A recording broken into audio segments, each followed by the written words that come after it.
तौर से हम लोग यहाँ आए हैं।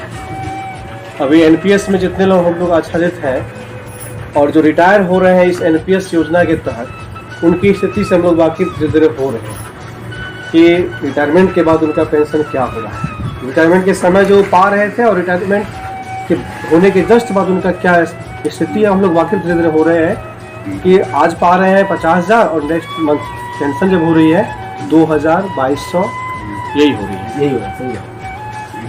तो ये एनपीएस योजना हम लोग एम्प्लॉय के हित में नहीं है।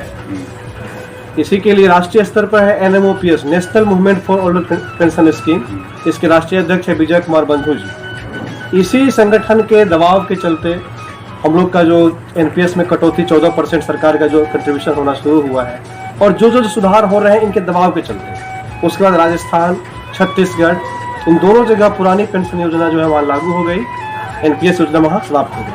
अभी आप लोगों को झारखंड में न्यूज आया होगा, आप लोग वहाँ भी पुरानी पेंशन योजना के लिए कैबिनेट से वहाँ पर स्वीकृति मिल गई।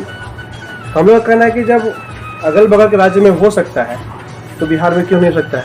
बिहार में भी कम से कम 2-2.5 लाख एम्प्लॉई एनपीएस से है और रिटायरमेंट के बाद जो स्थिति होती है बिल्कुल हैंड टू माउथ वाली स्थिति है, जब 2,250 पेंशन मिलेगा। सचिवालय सेवा का उदाहरण है, तो वरुण जी बताएंगे आपको आगे। एक 2004 बैच में मतलब वो ज्वाइन किए थे, संयोग से कहिए कि उनका ज्वाइनिंग 1 सितंबर 2005 के बाद नवंबर में उनका हुआ और वो रिटायर किए हैं। उनका लास्ट पे था 73,000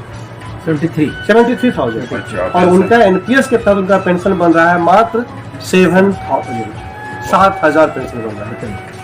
73,000 बेसिक। वो तो भला हो इस संविदा योजना का, संविदा पर सेवानिवृत्ति बाद संविदा वाले जो है उसमें आकर के फिर अभी वो उनका हिसाब किताब हो रहा है।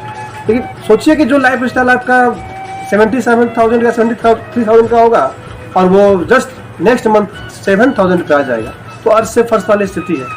तो अभी से हम लोग को जागना होगा, हम लोग जगाने आए हैं और इस एनपीएस की नीतियों का विरोध करने के लिए हम लोग 1 सितंबर को ब्लैक रिबन डे, हम लोग सांकेतिक विरोध के रूप में हम लोग जहाँ कार्य करेंगे वहीं पर काला रिबन, काला जो सिंबल है, हम लोग बांध करके अपना काम करेंगे। सरकार को बताएंगे कि ये हम लोग के हित में नहीं है, अगल बगल राज्य में लागू हो गया तो यहाँ भी लागू कीजिए। और इस सदस्यता के लिए है कि हम लोग जो है अपना एक डाटा कलेक्शन हम लोग का हो रहा है कि हमारे कितने एम्प्लॉई हैं, कितने एग्रीड पर्सन हम लोग हैं इसमें, ये सरकार तक मैसेज है, हम लोग डाटा दे सकेंगे इतने लोग हम लोग हैं। तो वही हम लोग का उद्देश्य है कि हम लोग विभाग घूम रहे हैं, लोगों को जगह